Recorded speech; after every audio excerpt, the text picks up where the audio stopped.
musik indie harus B. Semarang, di Semarang ini apakah mereka harus jalan dengan uang sing banyak atau ya, yang jelas ya produksi lagu selalu berkarya ya, produksi lagu. Kalau sekarang memang pandemi justru sebenarnya momennya pas banget ya. Momennya pas banget. Ditambah media sosial dan support. Kadang kalau di zaman dulu lagu harinya radio, buat promosi underground, bener-bener underground, door to door. Kalau sekarang sebenarnya yang momennya pas itu sebenarnya karena memang media sosial udah ada sebenarnya bisa benar-benar buat kita untuk berkarya. Media udah ada semua, jadi buat ngerjain sebenarnya nggak susah sebenarnya loh, tapi justru ketariknya ke sing nggak mutu. Semisal contohnya apa? Misalnya harusnya media yang kalau memang fokusnya ke indie buat promo lebih gampang, produksi lebih gampang. Produksi sekarang kalau dulu harus di satu studio, sekarang industri home banyak, home recording masih recording banyak. Oke lah, kita take di satu studio drum dulu, habis itu bisa pindah data, kerjain di mana aja, nggak perlu kumpul bisa. Kalaupun nggak perlu take drum di studio, drum gambar juga bisa ya. Bisa. Selama masuk akal loh. Ya, gitu. Selama masuk akal, kadang gambar tapi nggak pinter gambar juga nanti realisasi pas live. Ya. Jadi gambar itu sebenarnya gampang-gampang susah. Selama itu masuk akal dan masih bisa. Aku pernah kok dulu gambar. Nah, terus hasilnya? Tapi yang gambar memang master. Oh, Pak ahlinya. Pak Adi Uban itu. Pak Adi Uban Strato berarti ya. Masih banyak yang di rekaman di tempat Strato ya, tempat Mas Hakim ya. Sekarang kan juga ada studio baru di daerah Mataram, aku belum bisa. Tapi nek gak mantap orang kan lebih iya sih, lebih bicara itu sing wis biasa. Kalau dari segi pengalaman memang udah tahunan, puluhan tahun kan. Adanya studio baru ini paling nggak nambah tempat wacana yang baru ya. Apalagi home recording juga banyak. Cuman memang kalau memang mau recording pastiin aja, meskipun bisa dipoles tapi seenggaknya memang lebih enak ke manual, karena selain rasain langsung feelnya dapat juga sinau belajarnya juga kerasa banget ya, berkembangnya, tahu PR-nya itu yang sekarang ya, karena teknologi ya. Beda yang manual, mending yang manual ya, kita langsung ngerasain manual ya prosesnya ya. Nah sekarang itu kan masalah produksi Mat. Kalau perkembangan musik indie di Semarang khususnya nih buat teman-teman musisi di Semarang ya, ada nggak sih tempat buat ajang berkreasi? Kan harusnya kan ada keterkaitan ataupun keberpihakan dari mungkin ya, kalau mungkin ya pihak swasta ataukah dari instansi. Perlu nggak sih seperti itu, dukungan secara kayak gitu? Kalau rata-rata anak-anak indie itu masa bodoh soal instansi gitu. Tapi yang swasta melibatkan nggak perlu? Kalau swasta malah sebenarnya yang banyak malah swasta, kalau produk rokok atau teman-teman sendiri itu bikin event gitu, event sendiri. Kayak kan ada sekarang yang aku nggak tahu namanya apa, tapi yang jualan kaset bekas itu, kaset jadul kita itu aku lupa nama pasarnya, tapi drummerku juga masuk ke situ. Jadi di mana maksudnya? Semarang tuh? Semarang. Di mana Mas? Juar apa nih gue? Barito apa nih? Enggak, terakhir itu sebelum awal-awal pandemi masuk Semarang itu aku nonton band Idola, band indie Idola itu Screaming School di belakang, di kafe belakang museum yang pemuda. Oh, Mandalabak. Mandalabak. Mandalabak. Kita belakang ada kafe. Bulu ya. Belakang ada kafe. Itu awal pandemi. Cedek pasar Bulu tuh.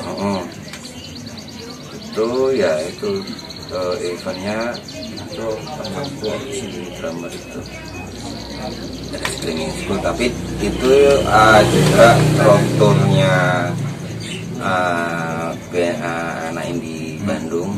Terus dibuat event. Kalau linknya biasanya kayak gitu, kalau anak indie tour itu kota yang lokal ya, lokal dari lokal diajak ya. Oh bisa untuk pasang ke berkreasi ya. Juga kayak studi banding juga mungkin ya. Link juga, jadi nanti sama-sama kerjasamanya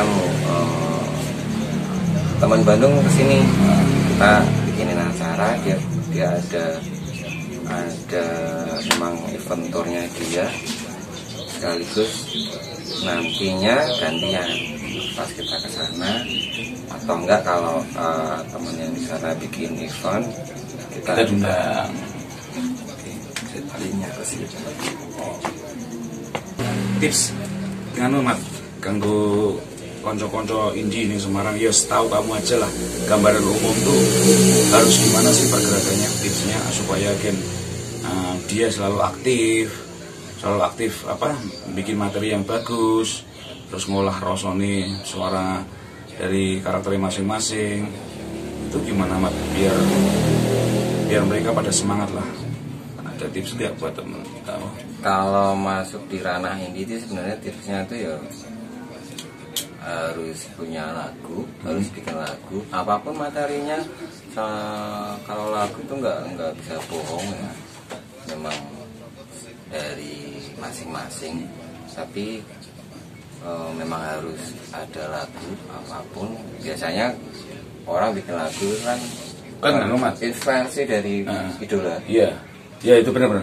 Aku memang gitu jadi inget si Mamat Ham. Jadi Mamat Ham kan selalu berkarya dengan lagu-lagu nih kayak gitu. Nah itu kan nyiptakin lagu ki nganggo rasa, ya tuh. Nganggo rasa karena perasaan yang kita bawa waktu itu jadi materi lagu. Lah ini sering kayak si Gendon Kandidat. Si Gendon Kandidat. Ya senior dewi.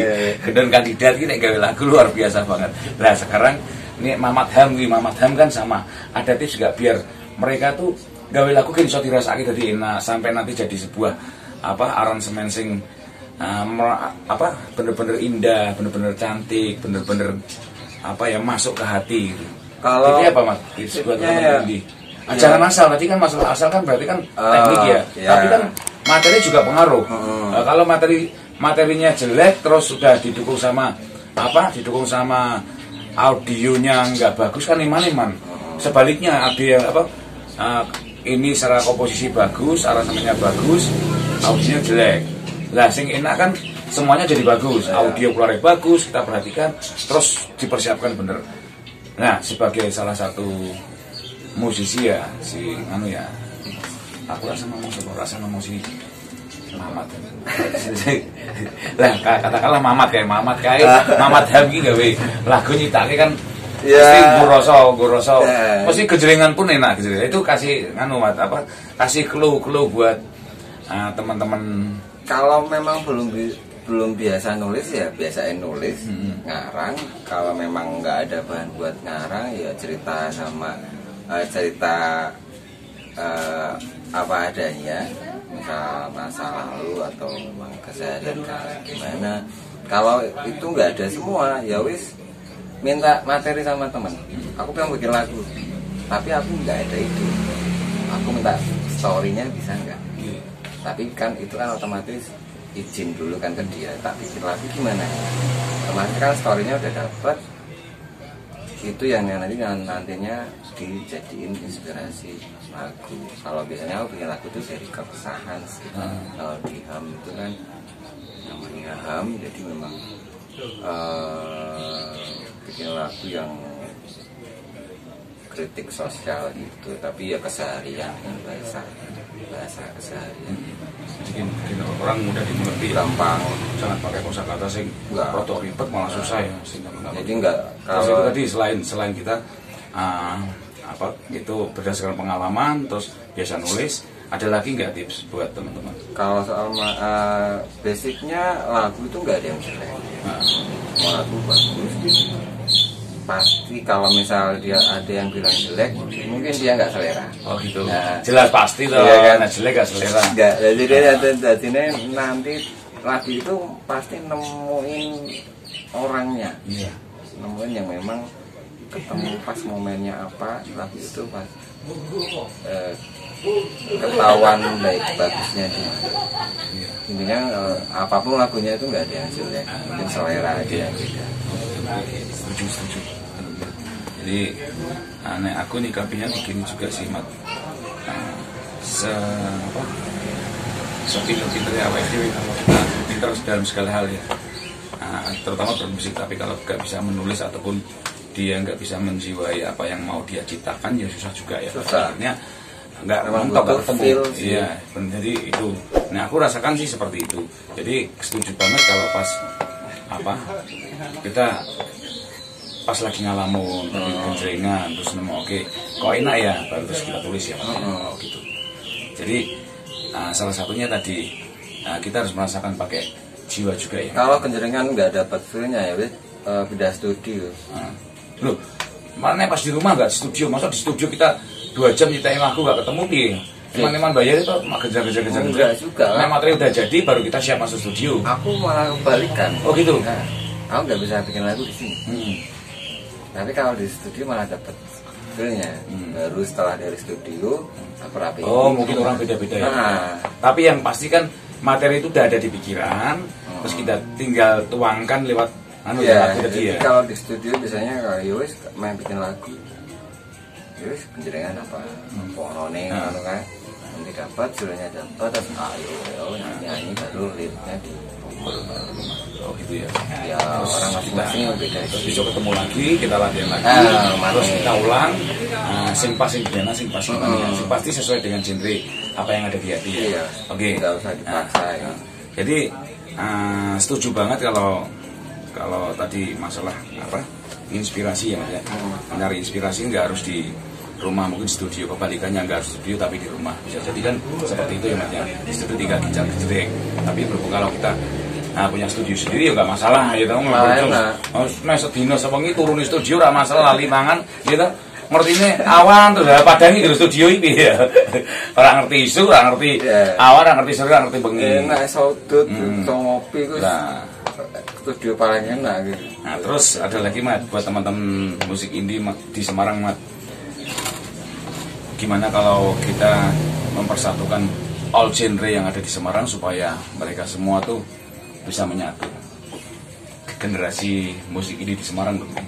Ya itu yang bisa nengahin itu memang yang bikin acara. Kalau bukannya bikin acara harus ada penggiat seni khususnya musik, bisa ya, bisa jadi lewat seperti itu. Bisa jadi meskipun gampang-gampang susah tapi bisa. Tapi sedikit ngasih kepercayaan kan paling nggak kita buktikan dulu, baru nanti selanjutnya kita bikin event lagi. Mereka kita aja karena udah ada yang pertama, terus ini yang kedua gitu. Bisa itu ada, yang penting acuan event aja, acuan event atau kompilasi.